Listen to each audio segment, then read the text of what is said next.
शिंदे सरकारचे दोन मोठे गेम चेंजर प्रकल्प। महाराष्ट्राचे लोकप्रिय मुख्यमंत्री एकनाथ शिंदे यांनी विकास कामांचा सपाटा लावलाय। शिंदे सरकार सत्तेवर आल्यावर समृद्धी महामार्ग आणि अटल सेतू हे दोन मोठे आणि महत्त्वाचे प्रकल्प मार्गी लावले आहेत। हे दोन्ही प्रकल्प राज्याचा शिल्पेचा मानाचा तुरा ठरले आहेत। मुख्यमंत्री एकनाथ शिंदे यांच्या सरकारने 60,588 कोटींच्या नागपूर मुंबई समृद्धी महामार्गाचे काम मार्गी लावलंय। हिंदू हृदय सम्राट बाळासाहेब ठाकरे महाराष्ट्र समृद्धी महामार्ग या नावाने तो ओळखला जातो। या महामार्गावरील 701 पैकी 625 किलोमीटरचे काम पूर्ण झाले।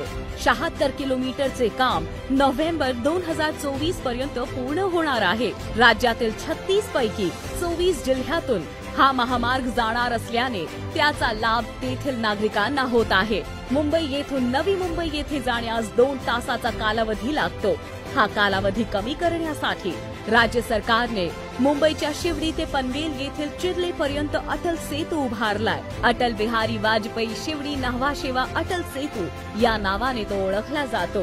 21.8 किलोमीटर लांबीचा हा सागरी सेतू असून त्यासाठी 18,599 कोटी रुपये खर्च झाले आहेत। 16.5 किलोमीटर मार्ग समुद्रावरून तर 5.5 किलोमीटर मार्ग जमिनीवर उभारण्यात आलाय। अटल सेतूमुळे 20 मिनिटात मुंबईहून नवी मुंबईला जाणे शक्य झाले आहे। महाराष्ट्राचे लोकप्रिय मुख्यमंत्री एकनाथ शिंदे यांच्या सरकारने पूर्णत्वास नेलेले समृद्धी महामार्ग आणि अटल सेतू हे दोन्ही प्रकल्प महाराष्ट्राच्या विकासात गेम चेंजर ठरले आहेत।